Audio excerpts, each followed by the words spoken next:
What's up, ladies and gentlemen? Welcome back to TDPHINSTALK, home of the real Miami Dolphin fans.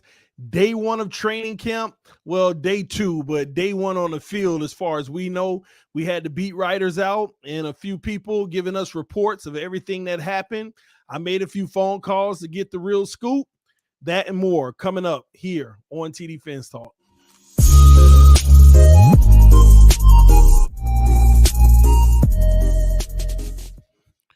What's up, ladies and gentlemen? Once again, welcome back to TDPHINSTALK, home of the real Miami Dolphin fans. If you are new to the channel, make sure that you subscribe now for the latest in Miami Dolphins news, updates, conversations, panels, everything you can think of Miami Dolphins related, all right? We got training camp today. I'm going to let people come in the building. Let me know if you got the notifications. We want to make sure that that's working because I've been working directly with YouTube to get that situation fixed.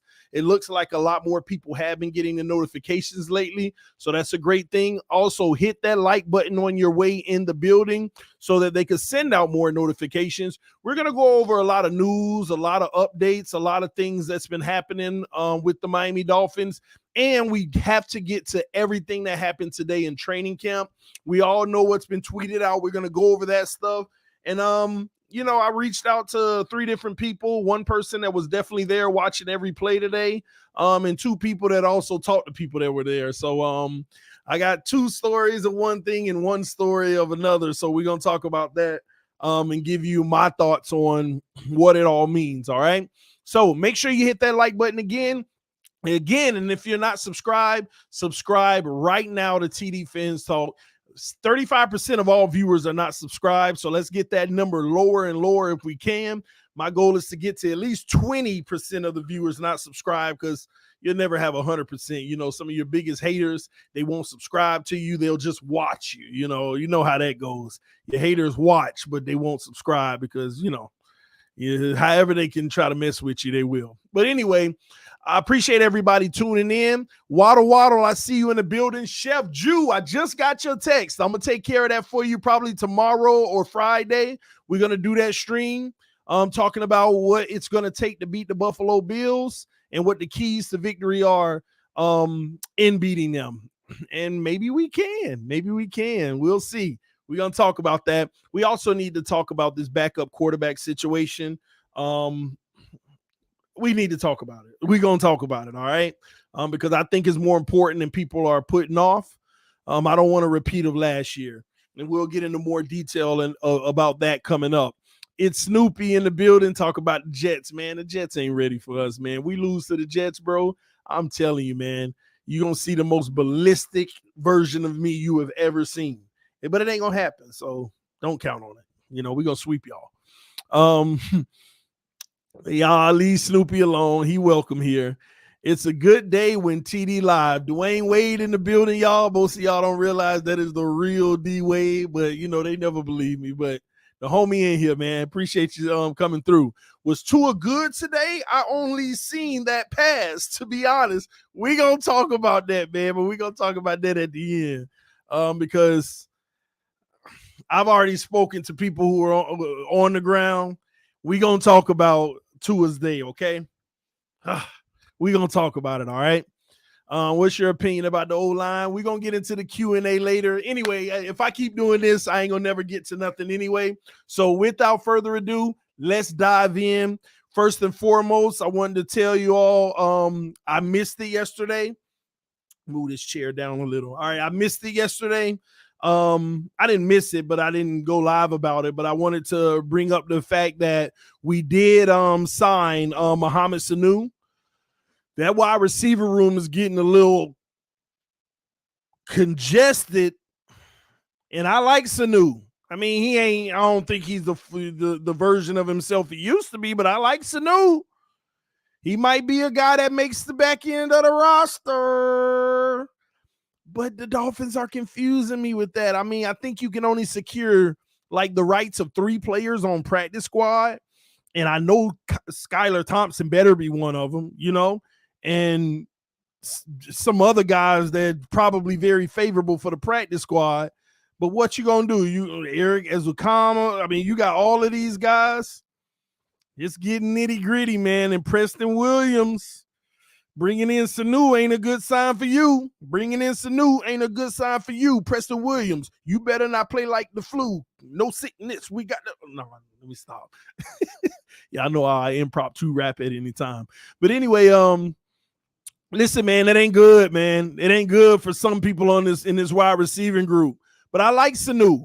Veteran, familiar, with the system. Again, I'm one of these guys where I ride with familiarity. I'm sorry. Familiarity with the system, you got to go with that. So he has a little leg up. He knows what Mike is trying to do. He was out there in Atlanta with Mike. So he's a solid receiver. So it'll be interesting, will he still be that version in camp, or will one of these young guys run him off the field? We shall see. I think I'll get a very good look at it when we get to camp.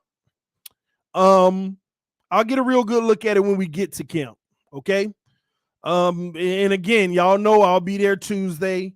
So these few days, I'm glad the beat writers are there to give us a little bit of what's going on. They ain't giving us much. You notice that? So over 2 hours on the field, and they don't give you much, do they? But there's a reason for that, and we're going to talk about that as well, all right? All right, Mr. Natural said, TD, can I get my mod back? How did you lose it? Hopefully you were doing it responsibly. Also, mods, man, come on, tighten up. Y'all been doing some flagrant stuff. Timing people out because their opinion is different than mine. We don't do that. We welcome all opinions over here. Without differing opinions, we ain't got nothing to debate about. Sometimes you like that, going back and forth. And, that's what it's about, man. As long as the only thing we block people for is disrespect, okay?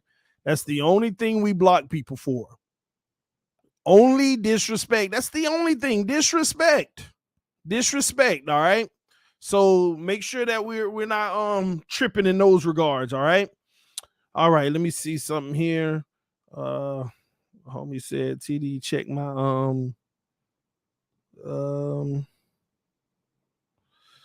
okay. I got you, Charles. I got all your updates here, man. Okay, anywho, let's go ahead and dive into some of the stuff from today, okay? Y'all give me a second.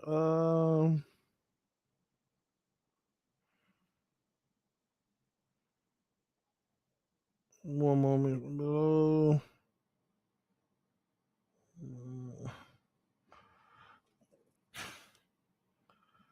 Okay, all right. I got it, Charles. All right, so, and I got another timeline too. I'm going to go off of all of them. All right. Anyway, let's dive in. Let's go over some of the stuff that was put out today. We already talked about Mohamed Sanu, what I thought about that. Also, Melvin Ingram finally has his number 6, linebacker number 6. Sony Michel will be number 28. So for those who don't know, Melvin Ingram will be number 6 and Sony Michel will be number 28. All right. Also, let me see here. Mike McDaniel says that cornerback Noah Igbenogany has a tremendous opportunity with Byron Jones sidelined. More reps against Tyreek Hill hasn't hurt anybody.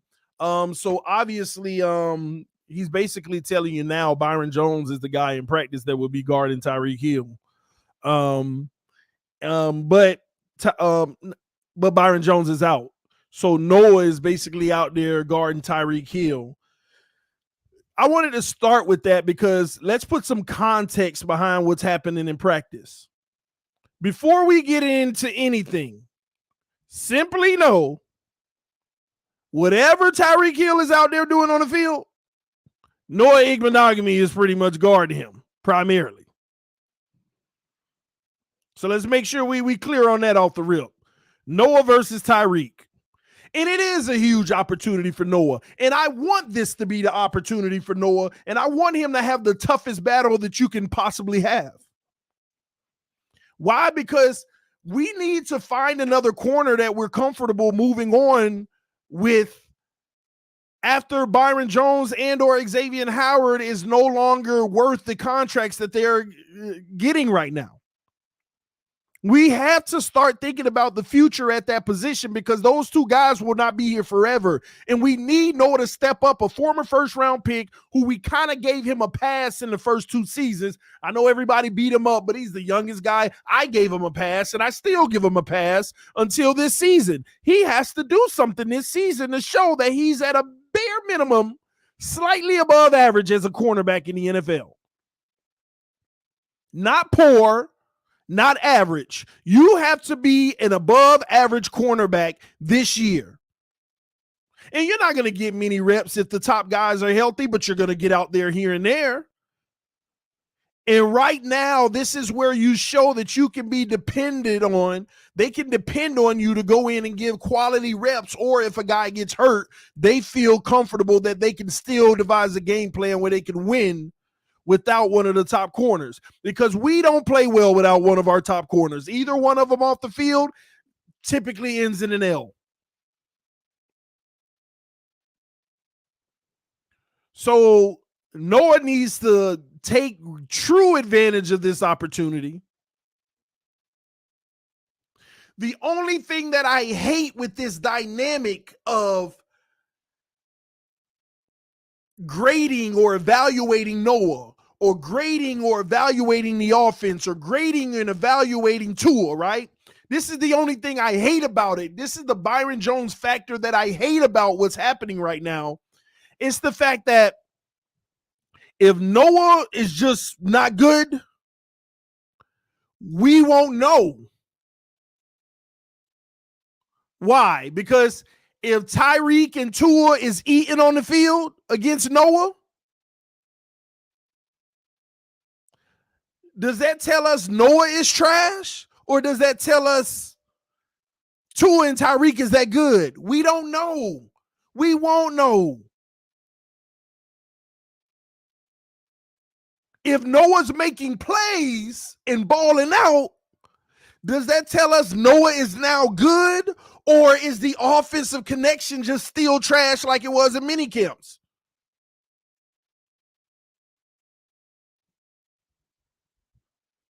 That's the frustrating part about it. That's why you wanted everybody at 100%, got Byron Jones out there so we could really see how our quarterback and wide receiver are connecting.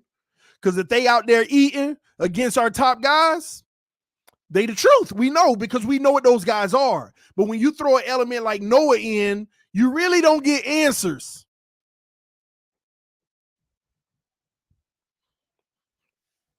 Marino's GOAT said, well, gosh, TD, you acting like all 31 teams have a Byron Jones and X playing cornerback. They don't. So what's your point? That's why a lot of them go into the season not truly knowing how good they are. That's why a lot of receiving corps truly don't know how good they are going into the regular season. Then when they run into a Dolphins, when they run into a Buffalo, they get smacked in the mouth and they're like, dang, I thought we were good. So I really don't understand your point. That's the point at least I was trying to make. We know everybody don't have that. But since we do, we could use that as a true gauge of what we have, but Byron hurt. So we still don't know. So now I just got to wait till I get to camp, put my eyes on it. I want to see a nice pass and Noah break it up. I know Noah's out there playing. I want to see great coverage by Noah and Tyreek and Tua still connect. Okay, that offense is doing their thing. That's all I'm saying. And from my understanding, X ain't participating in the full drills of camp either. He's not participating in everything either. He's out there, but he's not doing every session. So that's why it's like, okay. But Noah, man, this is your opportunity. Ball out. So I agree with Mike on this, Mike McDaniel. You ain't going to get no better opportunity than this. You play against Tyreek well, you winning. Y'all hit that like button. Appreciate y'all coming through. We got 360 people in here between Facebook, Twitter, Instagram. Not Instagram, Twitch, sorry. We got 360 people in here, but only 106 likes. Punch that like button, y'all. Let's get it up to 150, all right? Now, let's keep it going. I want to talk about this as well. Tua on the media and the anonymous execs, etc., who questions his ability. That would include me, right? I don't know any of those guys. So if that's what they have to say, then good for them.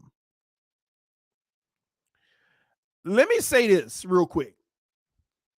I'm glad he said that, first of all, because it's not Tua's job to worry about what all the analysts are saying about him. It's not Tua's job to care what an analyst is saying about him.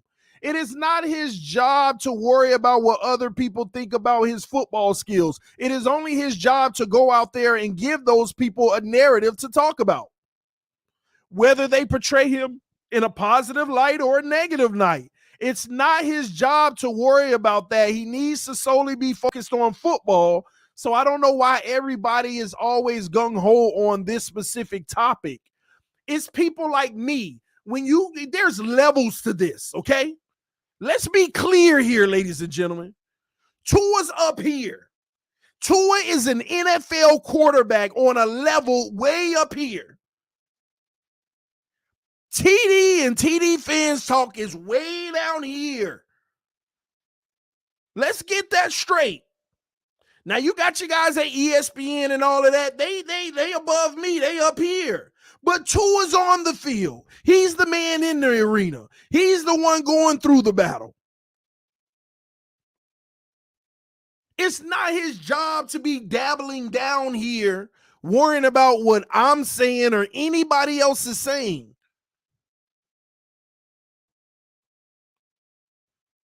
I don't even know why this is always, how do you feel about the media and they're negative about you?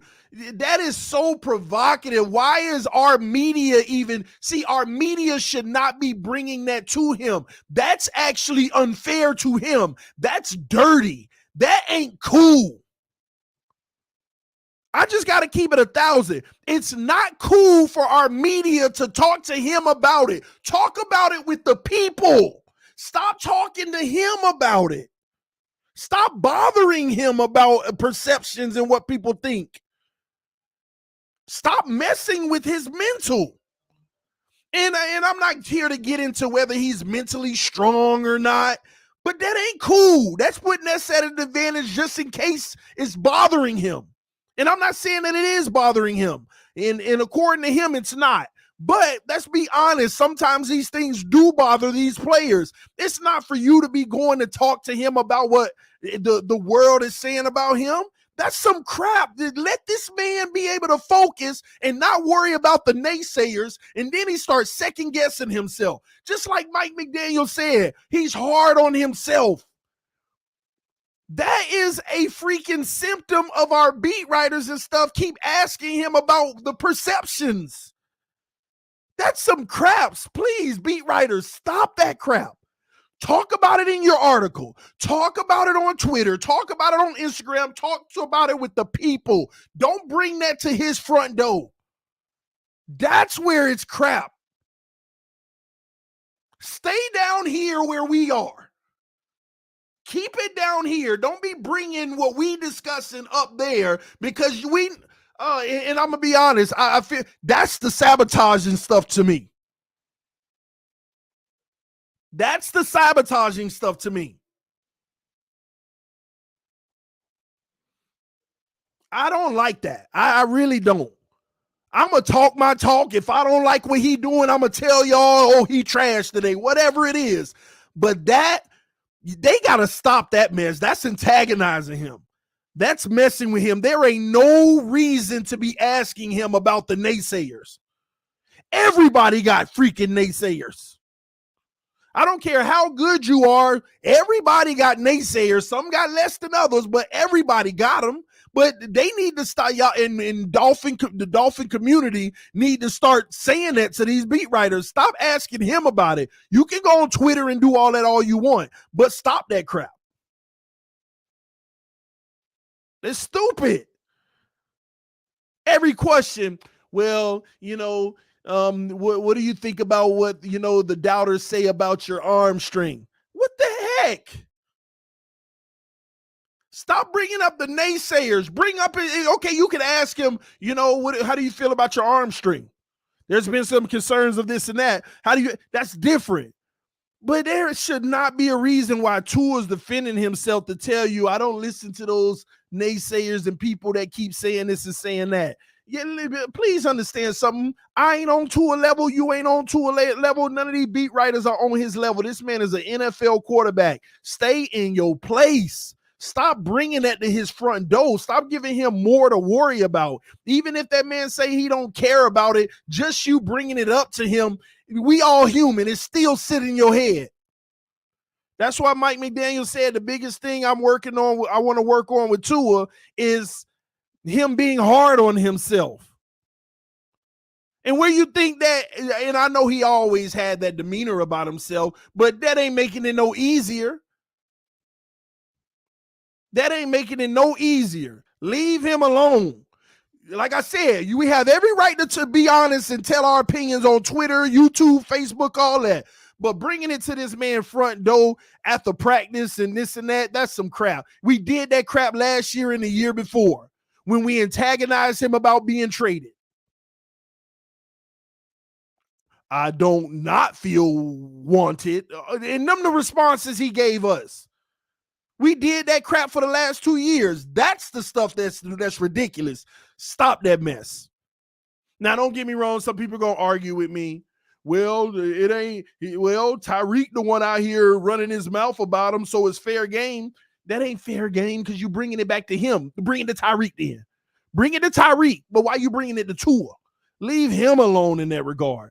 I just don't like it. I'm going to be honest. It's a nasty taste about it. And I really think that that's an element that can mess with a quarterback's mental, regardless of whether he say he bothered or not.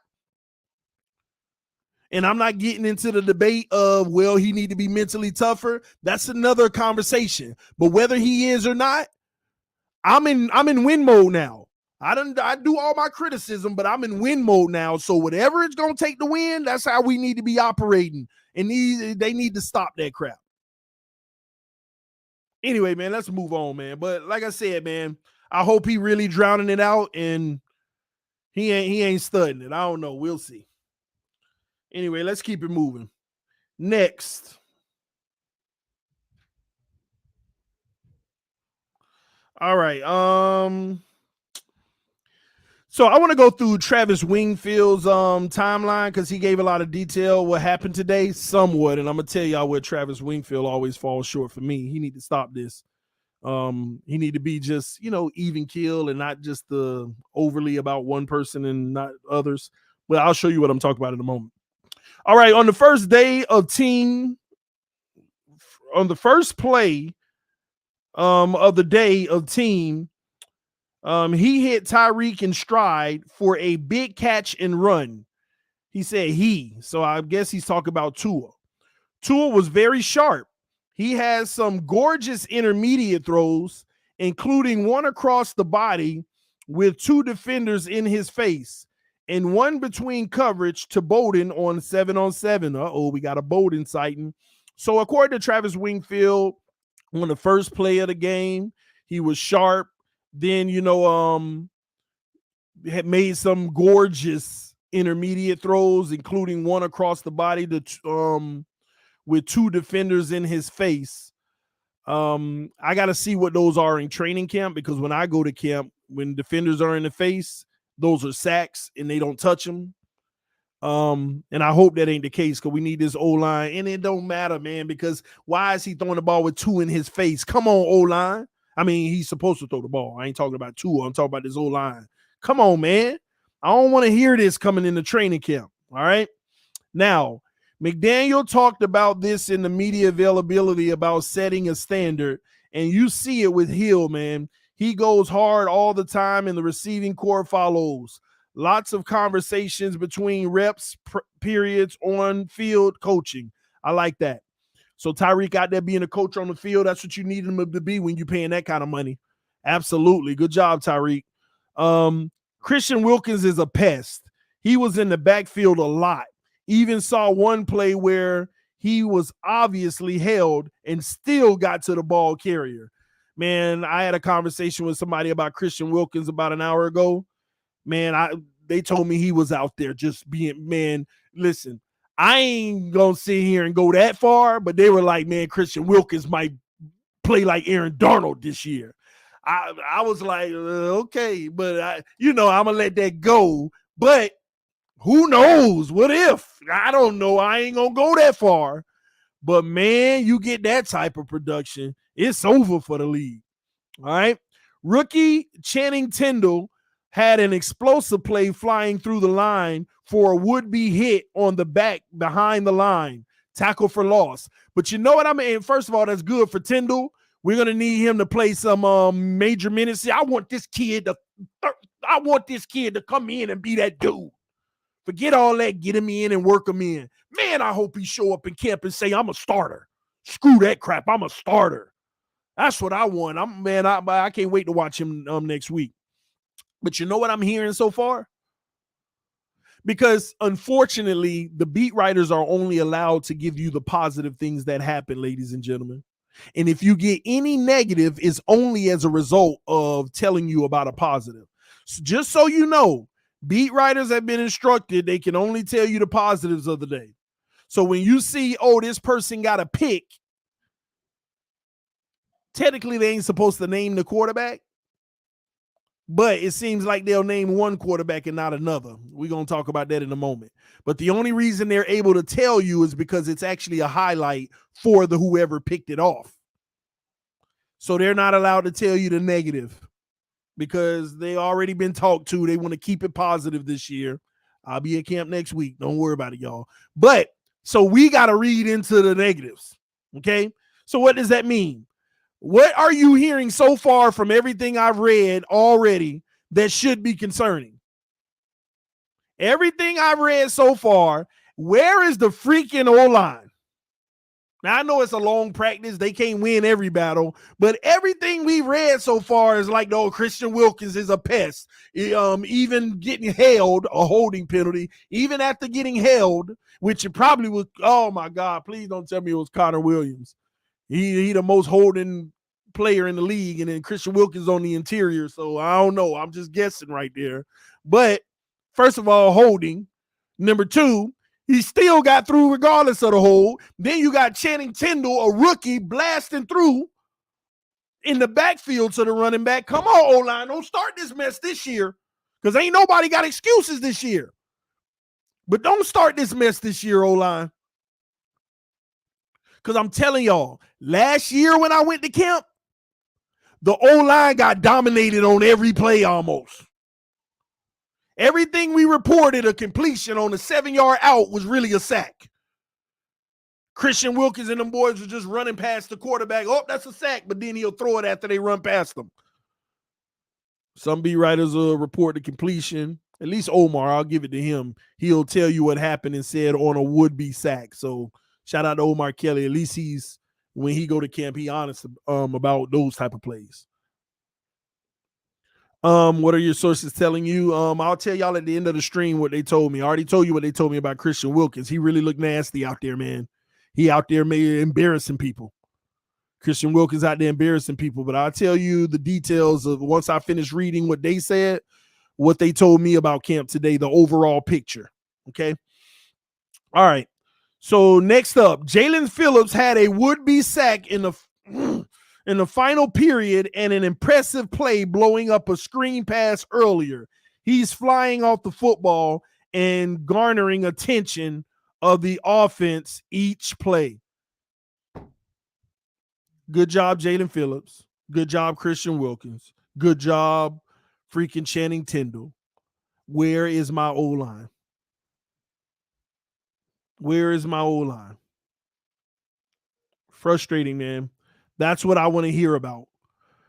Y'all need to go to these beat writers and say, hey, can y'all look at the O-line tomorrow and give us what's happening in them trenches? That's what we want to hear.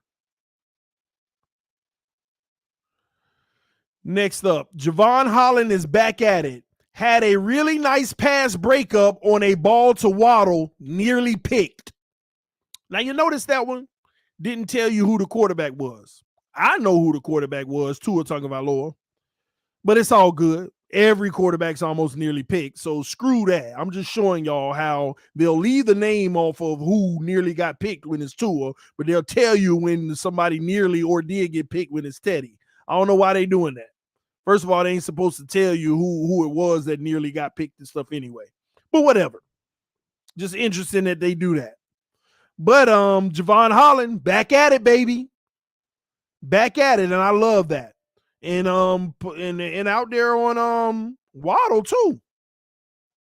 Out there on Waddle. But that's also might be an indication that they were in zone rolling coverage or something like that. That's an indication of that when you got Javon Holland making a play on Waddle. That means Waddle moving through traffic. They out there practicing in freaking zone.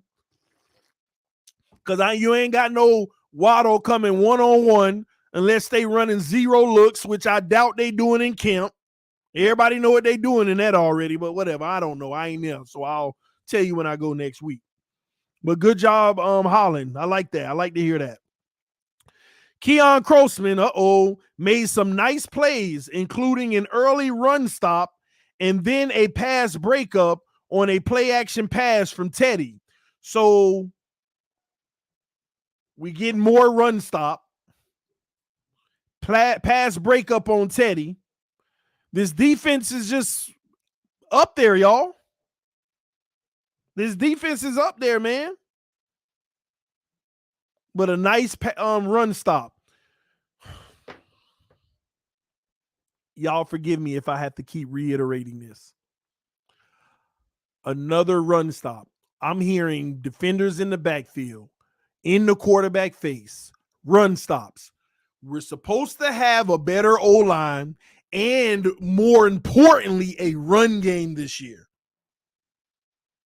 I don't know why I said more importantly when they kind of run hand in hand, but y'all know what I'm saying. But it's funny how they called out Teddy's name on this. But like I said, y'all, anyone where it's not a name is Tua. If it is a name, you already know. All right. Gosh, man, come on, offense. Trill Williams made the biggest play of the day, intercepting Bridgewater, calling the name again, on a ball to the outside. He squeezed it and took off for 6. So Bridgewater got a pick 6.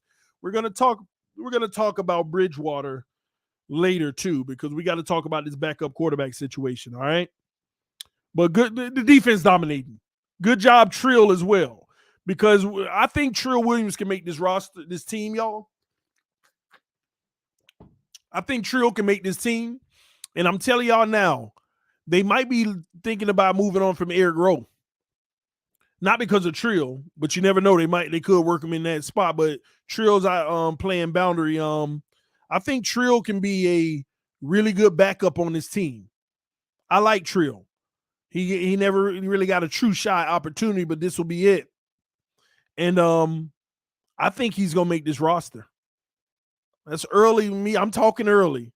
But I think he can make this roster, man. Y'all hit that like button. We got 466 people watching and only 170 likes. Let's get to 200 for your boy. Come on, man. I mean, literally, we got like 250 people just chilling, not hitting the like button. At least support the channel that way. You know, some people donate. Appreciate y'all. But if you can't, it's all good. I don't beg for money. But I do beg for the like button to be hit. And if you're new to the channel, subscribe, because 35% of our viewers are not subscribed. We're trying to get to 20,500. We're about 140 away. So subscribe to the channel if you're new, because I'll be giving you updates every single day and exclusive coverage from training camp next week, and exclusive coverage from the Tampa Bay Buccaneers versus Miami Dolphins training camp joint practices. I will be there giving you exclusive coverage. Okay? Ain't many gonna be there, all right? So at least show your love and appreciation by hitting the like button and subscribing. And for those who donate, appreciate y'all too, because that gas do be adding up. But anywho, let's keep it moving. So let me make sure I put that down, because we got to talk about Teddy in the backup situation. and why we may be needing to truly look at somebody else at that backup position. And I'll talk about that in a moment. All right. Let me see here. Give me a second. Okay. Let me get off of his timeline. What else we got? Okay. I want to play this clip real quick. Because I want to show y'all something about Tua, the highlight that they showed us today. Because I got to be honest with y'all, I was impressed with what I saw on that one throw, but I got to explain to y'all why I was impressed. I have to explain to y'all why I was impressed. Because y'all know I studied this kid before he came out of college. Y'all know that I've done all my homework on Tua Tagovailoa and why I came up with my conclusion, my analysis and what I did. But I gotta bring this clip up. Let me share this with y'all real quick, okay? Well, we got that little Lexus thing down there. Let me see if I can change the view. I don't want them to copyright me because there's some Lexus thing at the bottom. That should be good. It shouldn't be an issue. All right, so let me play this for y'all. I want to, first of all, this is a good route by Tyreek and a better pass by Tua right in the bucket. But I'm going to break it down for y'all. Ball looks nice. Right in his kisser, out of bounds. Beautiful play. This is what you want, man, just to see connections, okay? Now I want to break this play down, though. I want to break something. Stop right here. I want to break something down real quick. I want y'all to pay attention. I'm going to play it real quick, right? I want you to pay attention to Tua's eyes and his head movement right before he throws the ball to Tyreek. I hadn't seen this man do this since I evaluated his film at Alabama. And I'm going to explain, but I want you to look at his eyes and his head movement, okay? Here it is. I'm going to let it play a few times as I narrate it. Looking down the middle of the field at the safeties, messing with them right over. Turning your head to Tyreek, right? That's those mechanics that I used to tell y'all when I gave the pre-draft evaluation. I said, ain't nobody better in mechanics. This man is flawless. That was the pre-draft analysis I had of him. I said, let me tell you, well, because they got mad, I was ripping his game apart. But I said, one thing I'll tell you, this man is a master at mechanics. Me and EM argue the definition of mechanics, but y'all get my point. He knows how to manipulate a safety, even though he ain't going where he looking. Then he turn his head right where he want to go and fires it fast. But that's that manipulation that I haven't seen since Alabama. Look at it. The only concern I have with it is he's not reading defense. He just knew he had one-on-one coverage on the outside. So he manipulated the defense, kept him at bay, and then turned and fired. Watch. He not reading the defense. He just already knows he going to Tyreek. Watch. Down the middle, turn, throw. Turn, throw. Turn, throw. And this is his hope this year. This is the hope for Tua this year because you have the weapons where you can do that again. You could just manipulate the safeties, turn and throw. Now, don't get me wrong. It could mean more interceptions because you're not evaluating whether that man is truly open or not.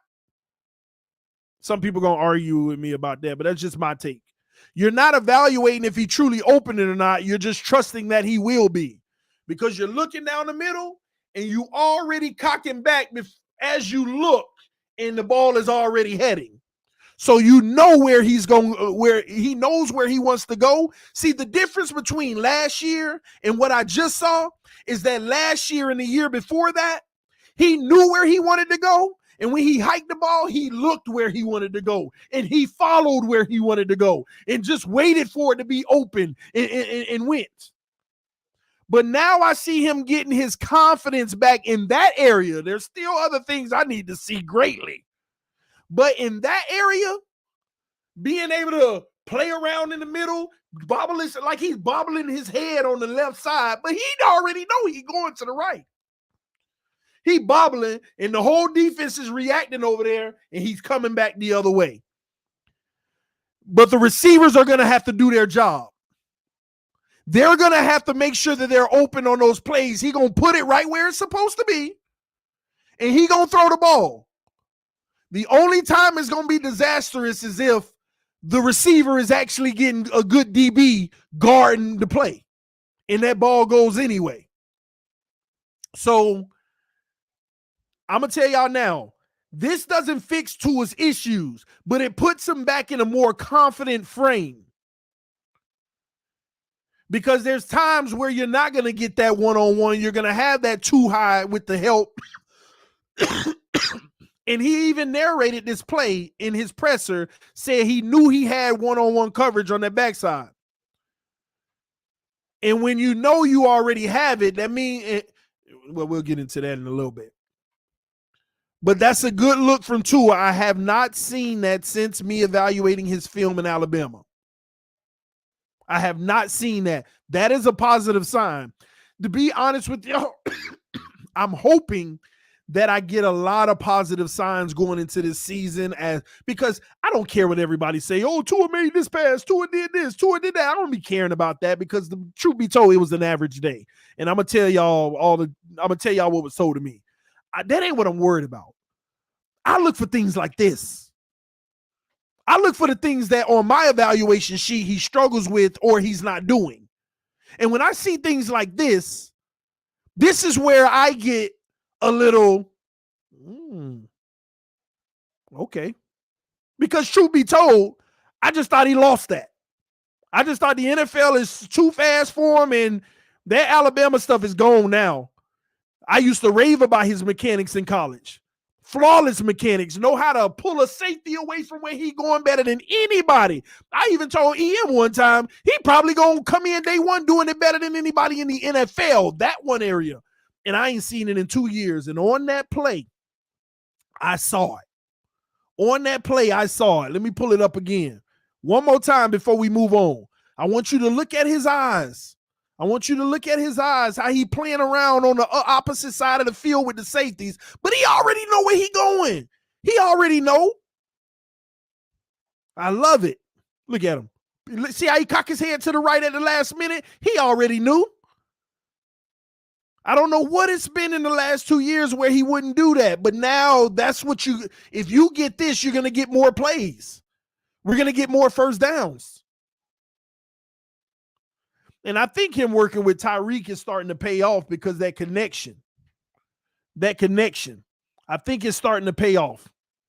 So hopefully that translates and transforms into the regular season, but it's early. And I got people, I said this on Twitter, and people like, oh, he's starting to believe. Listen, there's a lot of things I got to see before I'm all gung-ho. But at the same token, like I said, I got to give credit where credit is due. That's what I want to see. And I'm telling you, this offense can thrive if we see a lot of that. I don't care who was playing corner or whatever. That's what you want to see. And that's a good chunk. They trying to say it's a 35-yarder. I'm sorry, 25 max, but that's neither here nor there. 25 yards flip the field, in my opinion.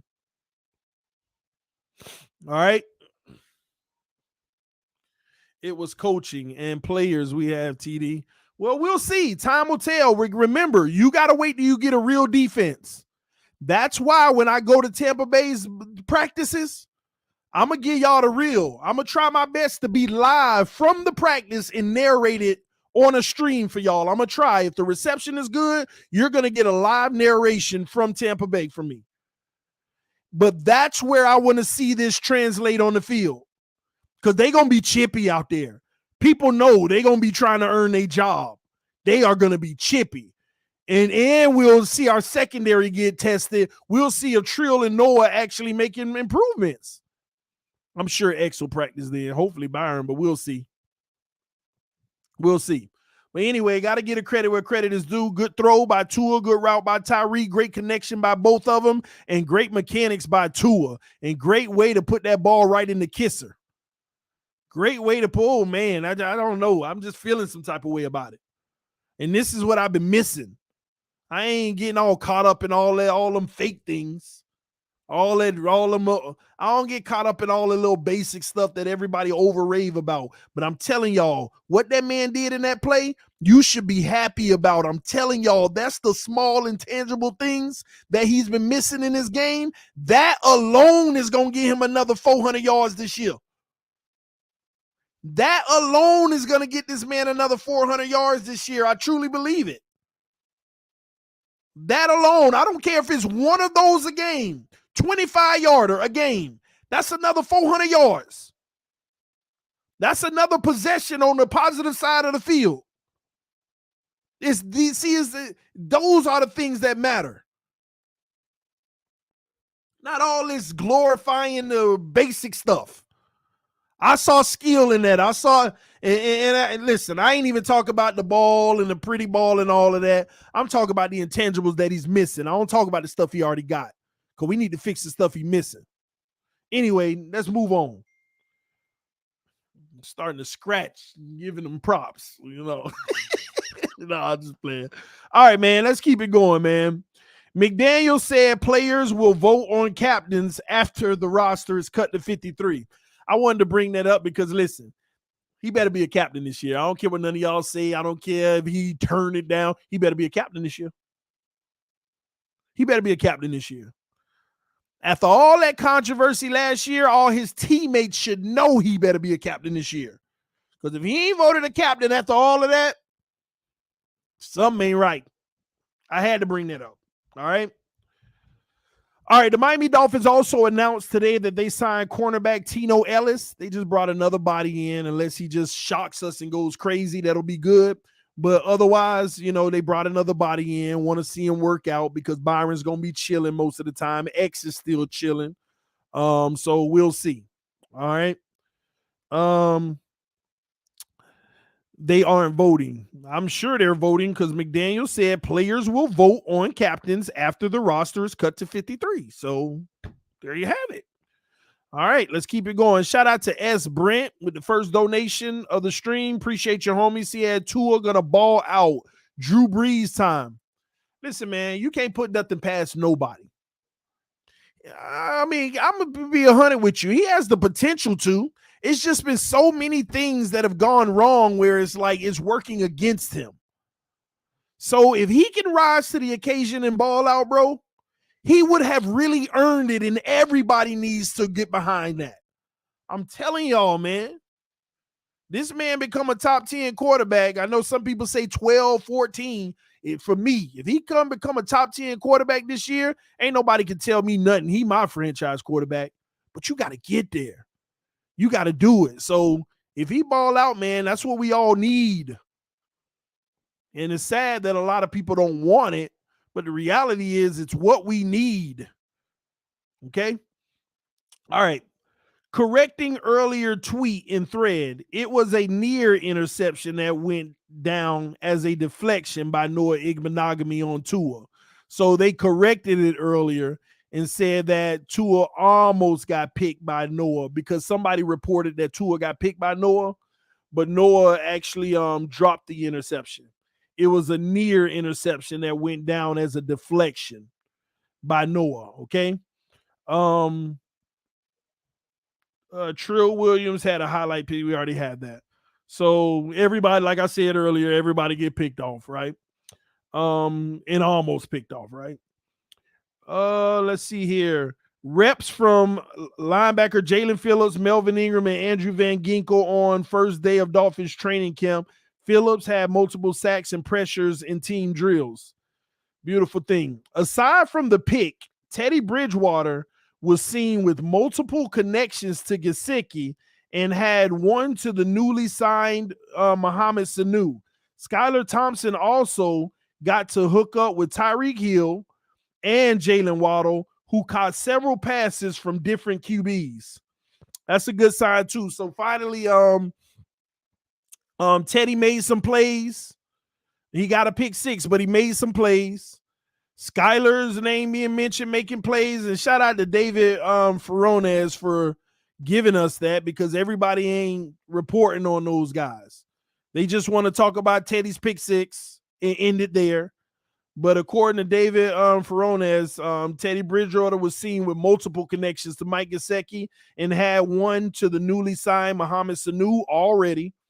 And Skylar Thompson also got to hook up with Tyreek Hill and Jalen Waddle, who caught several passes from different quarterbacks. So all the quarterbacks made some plays today.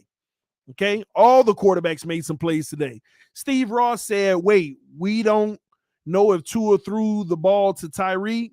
They are never in the shot at the same time. That's the conspiracy theory. I'm not going to go that far, but, you know, whether he did or not, he did. I'm going to give him that was their pass, all right? I don't think they're going as far as to editing another person's throw in. I don't know. That ain't happening. That was real. If they ever go that far, bro, it's over, man. It's over. Was the limited press on Skylar intentional? Anything outside of Tua is intentional. Anything outside of money, Tua is intentional. I mean, at the end of the day, it's about selling your franchise quarterback, who they want to be the franchise quarterback. And again, I've already told y'all they've had a talking to. Don't report nothing negative. Don't report where certain people are playing. Report the positive plays.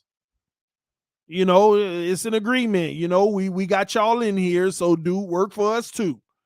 You know, report the positive plays.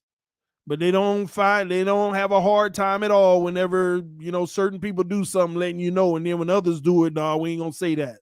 So I'll be there next week. I'll be there next week. Don't worry about it. But anyway, all the quarterbacks made plays though today. But again, they made the typical plays. Your 5-yard outs, your quick slants, a few running through the zone across the middle. And this is where I might as well get into the conversation that I had. Well, before I do, let me finish a few more things. Orange jersey today was Alec Ingle, tight end. So he out there getting favor, which is a good sign. We're going to need him. I'm telling you, he's going to be very important this year. He's going to be the secret weapon. Teron Armstead will practice, Mike McDaniel said, but he will be one of those that are limited to start camp, like most of these veterans. Let me see here. All right, let me go into my conversation with the people that I talked to. I spoke to one beat writer that was there today. I reached out to another. He ain't hit me back yet. I'll see if he replies. He's sometimes.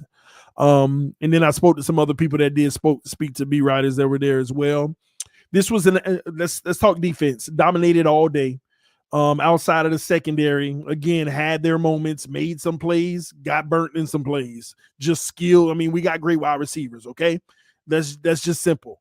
Christian Wilkins, based off of what was told to me, he's going to be a Hall of Famer this year. I'm just saying, I'm exaggerating right now, but that's kind of what was told to me. Not that he's going to be a Hall of Famer. Let me be clear, because some people will go on Twitter and quote me and stuff. But he's playing so well, man. They brought up Aaron Darnold's name, okay? And I spoke to EM about that too. Also, offense. Average day. What run game? We supposed to be running this ball. What run game? That's number one. Number two, offense picked up right where they left off in training camp. Everybody got a few catches here and there between zones and X, Y, and Z. You had a few man-to-man coverage where Tyreek did what he do. But outside of that, I'm trying not to be exclusive to certain players. So outside of that, it was average at best the day from an offensive standpoint. I know we got all this positive from offense, but look at the positive from the defense. Does that add up? And remember, when you're running 100 plays and they talk about a total of 10 passes, this is what y'all got to think about. When you out there running 100 plays, 200 plays, and they mention 10 completions, nice one across the middle, nice one this, but they only mention 10. Think about that. It was not a train wreck like some of them days in training camp at all. It wasn't even bad. It was an average day on offense. Nothing to write home about. Nothing to be like, oh my gosh. I've decided I'm not finna get all into controversy and all of that mess. But I'm going to go ahead and say what was said to me.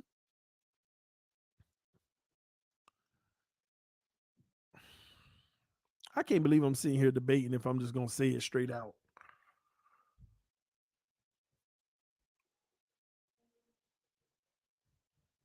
There's a concern about Tua's arm.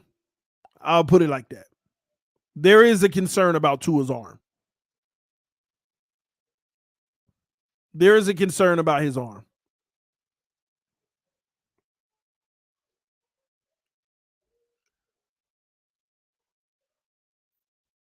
I'm going to leave it at that. I'm going to leave it there.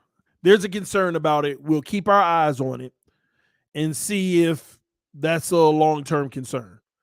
And I'm just going to leave it right there. I'm not even going to elaborate. You might hear others elaborate about it. I'm just going to leave it right there because it's too early to say what something is and what it's not.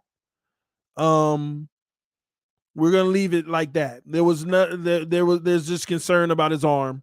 As far as from, when you come out there, you look to see improvement.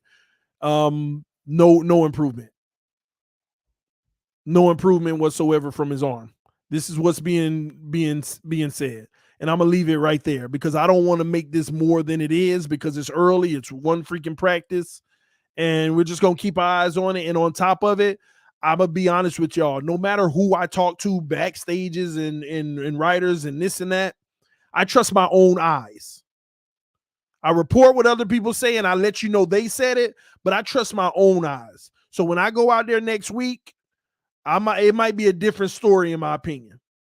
It might be like, I don't know what they were talking about. I saw a lot better. I saw sharp. I saw blah, blah, blah. But what was reported to me today, I don't see any improvement in his arm. I don't see any improvement in his arm. And I'm going to leave that at that and not go on for hours to talk about it. So next thing, Noah getting burnt. He made some plays, but at the same token, like y'all see, receivers still getting off. Let me tell you why. And again, remember, we preface this with the fact that this is still so early, okay? This is one practice, right? As it stack up, I may get a little more animated. But I'm more concerned about the secondary because based off of Mike McDaniel, Byron is working his way to be back for the season. But again, like Mostert, right? And Mostert did get back for the season. I was like, Mike, you don't know. We don't know what he going to even be when he get on the field. We don't know. But Byron, when he does come back, I hope he's 100%. So at the end of the day, I'm concerned about the depth at secondary. I'm hoping that Trill takes the next step or Noah takes the next step. Right now, Trill is the guy to look at. Trill is making plays. Trill is actually very favorable out there on that field. But above everything, there's two things that stood out to me about camp today that I was told was atrocious. And it bothers the heck out of me. Y'all just heard me read all them tweets, and you should have got the picture too. What are the two areas that's the biggest concern today? And I'm not talking about quarterback. So go and get that out your mouth now. The O-line in the running game.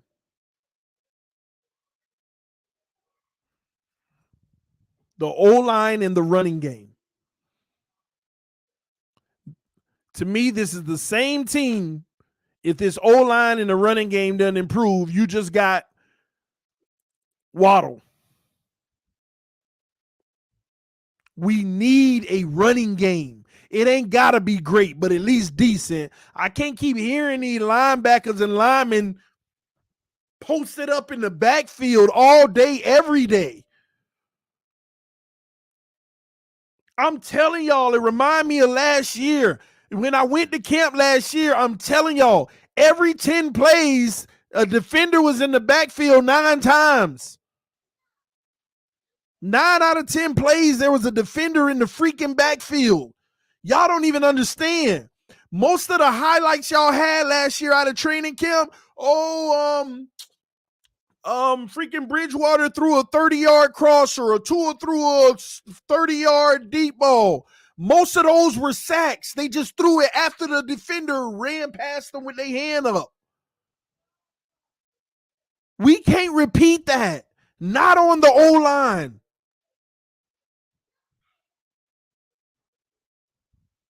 It's going to be unacceptable this year, man. I'm telling y'all, man, the last thing I want to do is go to camp and see an atrocious O-line. I know we got a good front.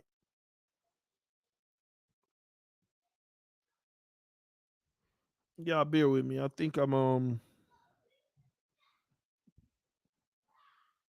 my connection was messing up. I just trying to straighten that out now.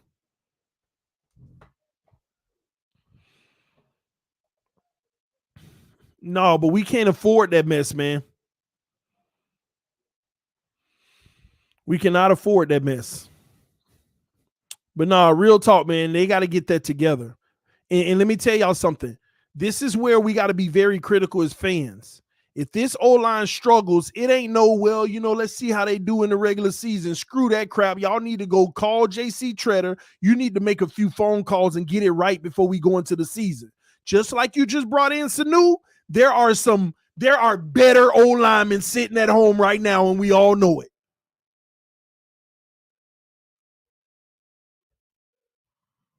There are better O-linemen sitting at home right now, and we know it. This ain't no time to be pacifying this situation.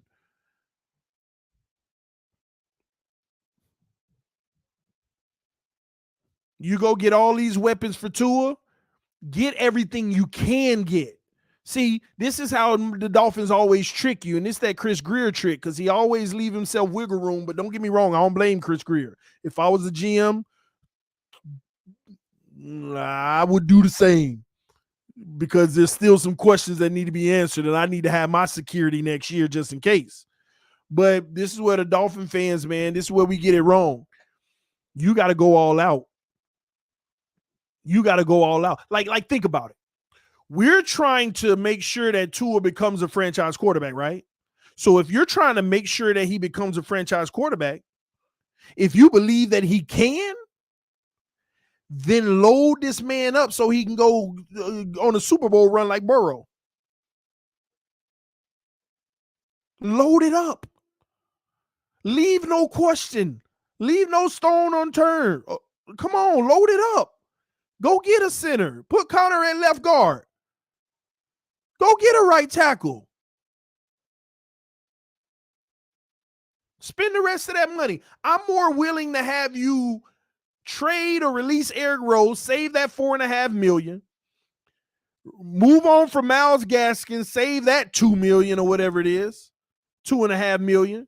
That's $7 more million. Now you got $22 million. You can't tell me you can't go get a right tackle and a center. And the market dried up too, they gonna take a discount.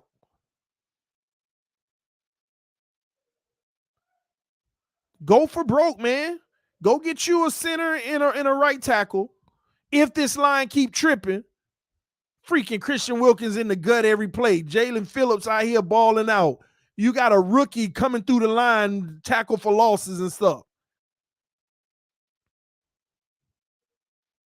No, if this persists in camp, go get it right. Give this kid max protection. Give this kid time to process the field. Give him time to do everything in his will to become a franchise quarterback, but don't set him up for a trash right tackle. The rest of the line might be okay, but don't mess him up with a right tackle that's going to get him hurt and he miss another 4 games. Because everybody know if he missed more than 2 games, some people say no games, that's it for him. If you're going to do right by him, then go all out doing right by Tua. So we truly know. We ain't got to debate. You either know, yeah, we thought he was the guy, but he ain't it. Bye. Oh, but no, you either know, or yeah, he the guy. I ain't into this. Dang, another season down, and we really don't know because the right tackle was so bad. They got the man killed. Then he was running for his life all over again. But his numbers were a little better.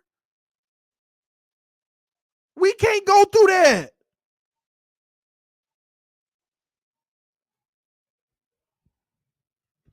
We can't go through that crap, man. It ain't fair to these fans. Anyway, man, that's my take on that. Again, as these people are at camp, I'll give y'all the real scoop on what they tell me each day, because I'm gonna be honest with y'all. They actually made me mad today, because when I was reading all the tweets on Twitter, I was excited. I was like, man, this is some positive stuff, man. They cooking out there, actually. They cooking. Then as I kept reading, I was like, oh, the defense made some plays, but it sounded like the offense was cooking. Then I got on the phone with EM. And then I got on the phone with a beat writer. And then I went back and forth with two other people. And they hurt my feelings. Today it didn't seem like the narrative that the tweets and stuff made you feel. I was actually a little pumped, and then they actually brought my mood down. But I still felt positive, because again, if we can have a historic defense for once, that's still a good look too. But the offense, man, going from where we were, people like, well, we can have a top 10 offense. Y'all need to understand, ladies and gentlemen, that's going to be hard as heck. If we have a top 18 offense, that's major improvement. It ain't going to be good enough, but that's major improvement. What our offense was like 24th or 26th or something last year, I don't remember. Probably worse. I know these numbers, and then I just forget them in the real moment. Greer doesn't want to know because he might get fired. He's a snake. Listen, Roberto Pereira, I'm with you on that, but can you blame him? That one thing I'll tell you about Chris Greer that I freaking respect, he know how to survive, boy. But you can't blame him for that. If you don't know what you got in your QB, you got to have your insurance as a general manager. So I ain't knocking Greer. He went and got some weapons. He went and made the roster better. But you ain't finna touch my 3 draft pick first rounders in the next 2 years. You ain't finna. Listen, I'm holding on to that 15 mil. I'm holding on to this 15 mil. I'm moving that over the next year. I'm going to need it.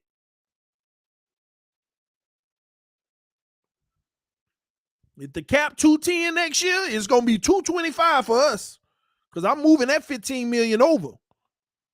Unless he gets some pressure. Now, last thing I want to talk about, the backup quarterback situation. We got to talk about this real quick. I'm not saying Teddy's not doing well. He had his pick 6 today, right? 1 pass, out route. They all throw him, right? Tua will have his fair share of this camp. But he needs to play good football. Teddy needs to play on Tua's level, because the reality is he's an NFL starting quarterback, and he's been one, has more experience, and the intangibles are kind of very similar. He's been in this league and put the stats up. Teddy needs to be able to play at Tua's level, man. I'm telling y'all, because let me tell y'all, what we cannot have is a repeat of a a Jacoby Brissett situation. If something were to happen to Tua, we still deserve the playoffs this year, y'all. We still deserve success this year. So I'm telling, if he's not performing up to the par of what he needs to in camp, then they need to trade this man. And I know y'all not going to like this, but if Jimmy G gets cut, they need to go get Jimmy G for a much lower price as the freaking backup. I know it'll be controversial, and then it'll start all the crazy stuff about, no, Jimmy G gonna start if he come here. I understand all of that, but they need to go get competence. They need to get somebody who at least knows how to get to the playoffs or play at a level that ain't gonna hurt you from getting there. Screw all the drama of who gonna start and all of that. From my understanding, Tua's gonna be the starter. It's gonna be if they went and got Jimmy G, it's gonna be the Mariota Tannehill situation. They're gonna let just like Mariota was the starter for 5 weeks. Is your job to lose, Tua? You ball out, you keep your job, and we got a good backup. You don't, we got to go with the better option. And they're not going to snub Tua. They're going to let him start. They're going to let him be the guy.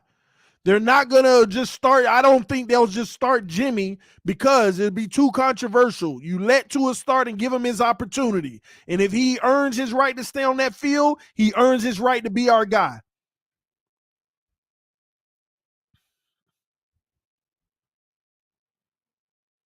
Jimmy G will get cut because Jimmy G has proved his ceiling is not Super Bowl material. Yeah, he'll get cut by San Francisco. But what better backup could you have? What better guy that could actually win regular season games could you have?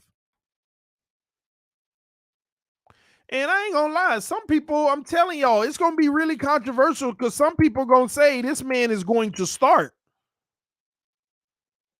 This man is going to start. And let me show y'all something that you may have not known about Jimmy G. I was talking to EM about this earlier today, and he didn't even know. Give me a second. He didn't even know this, which is a shocker. I honestly feel like we got to stop disrespecting Jimmy G. Let me show you why. I don't know if y'all can see this very well. Let me blow it up.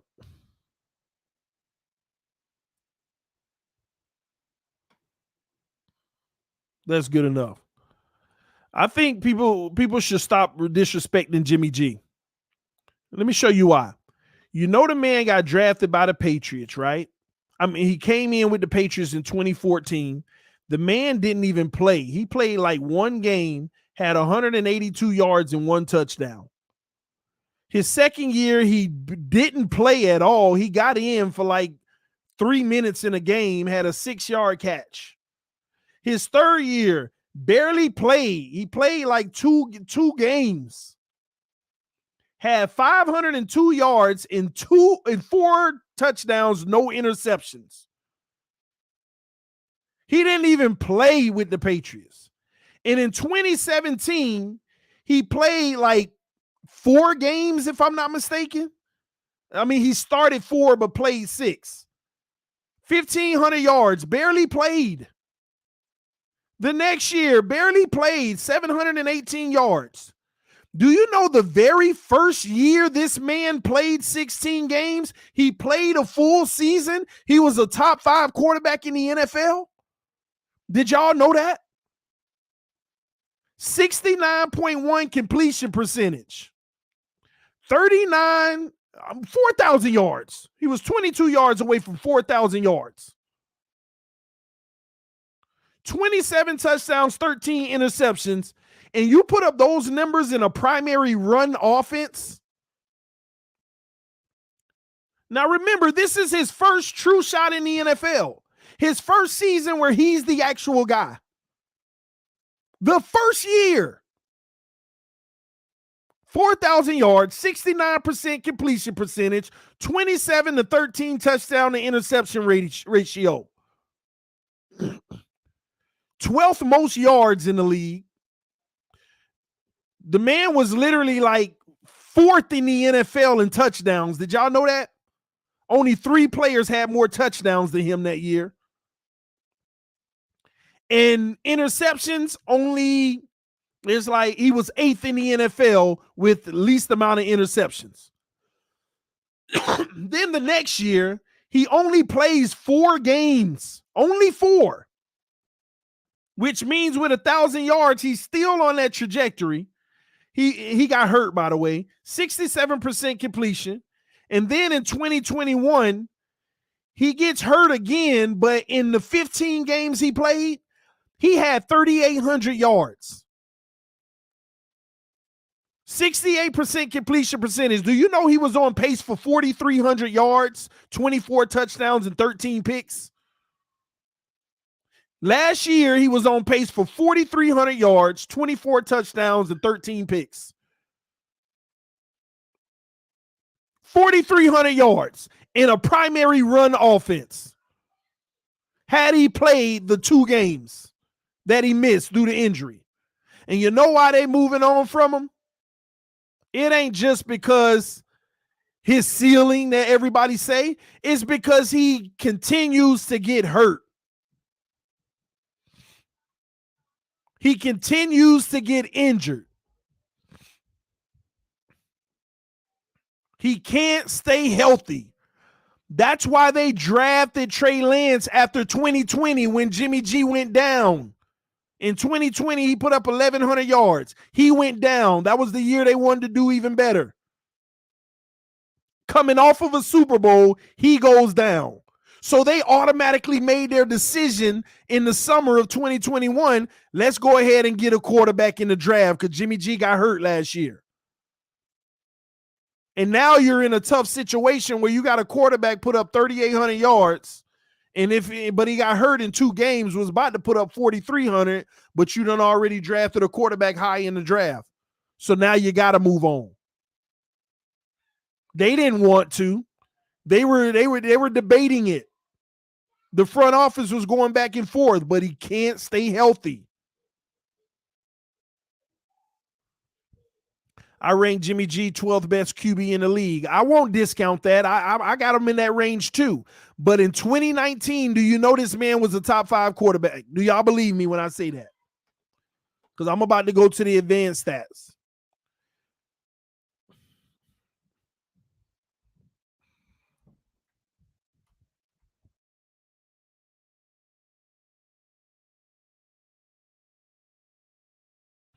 I'm going to go to the stats real quick. I want y'all to see this.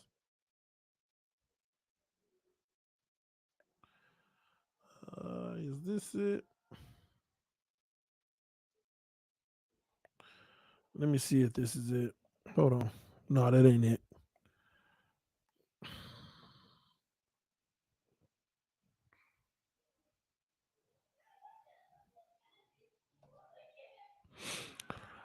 So, what's up, The Smoke Show? I see you in here, homie. What's going on with you, man? I hope all is well. All right, let me share this, man. Hopefully, y'all can see it just fine. All right. Y'all bear with me. All right. Let me put this on the screen. All right. Yards per game.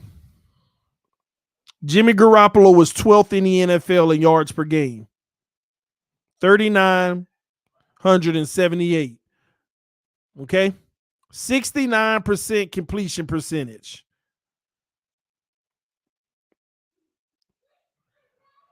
Out of all quarterbacks, he was number 4 in the NFL in completion percentage. Number 4, and you talk about accuracy. This man was number 4 in the NFL in completion percentage. Let's keep going. Touchdowns. He was number 6 in the NFL touchdowns that year. Interceptions. Number 8. Some people had less, but a lot of them, most of them were bums. Now, where it gets interesting, is when you look at stats.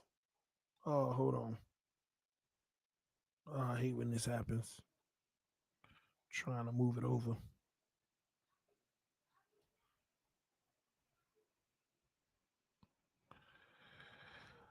This is where it gets interesting.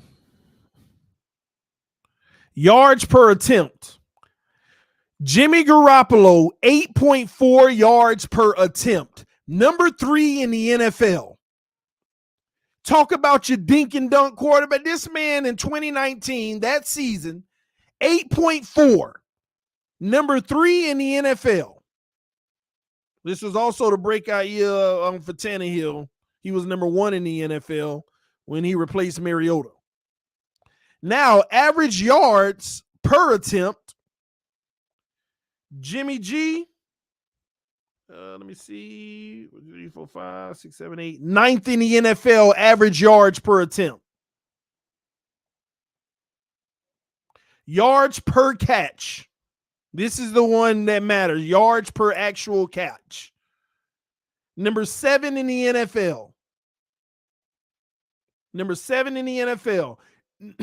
Excuse me. Now, where he suffers is the yards per game, but that's because they were a primary running team. Quarterback rating, okay? This is your QB rating. 8th in the NFL, 102 QB rating. 8th in the NFL, ladies and gentlemen, on QB rating. When you put it all together, you could argue Jimmy G that year was a quarterback that ranged between 5 to 8. 5 to 8. He gets disrespected a lot, but y'all also need to recognize the simple fact that this man is doing this in a run-centric offense. A run-centric offense.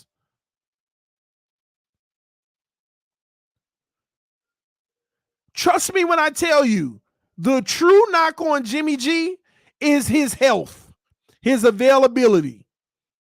That's why I'm telling y'all, if Teddy don't work out, they need to bring this man in and trade Teddy so that we can have somebody that can help us win games if Tua does go down or if Tua struggles. Just my take. This is TDPHINSTALK, home of the real Miami Dolphin fans. That is your camp review for the day. Hopefully, I gave you all the information you need. Hopefully, I provided great insight on the information. Let me know what you think in the comment section. Only 35% of our viewers are not subscribed to the channel, so subscribe now. Let your friends and family members know about the channel. We're trying to get to 20,500. We're about 140 away. We are on the way, so do your part by subscribing now. Hit the like button on your way out of here. I'm about to get up out of here. I appreciate y'all. I love y'all. Thank y'all so much for the love that y'all continue to show me. Fins up no matter what, ladies and gentlemen. This is your boy TD, and I am out. Peace. Love y'all so much, man. We done came so far. Gotta keep going.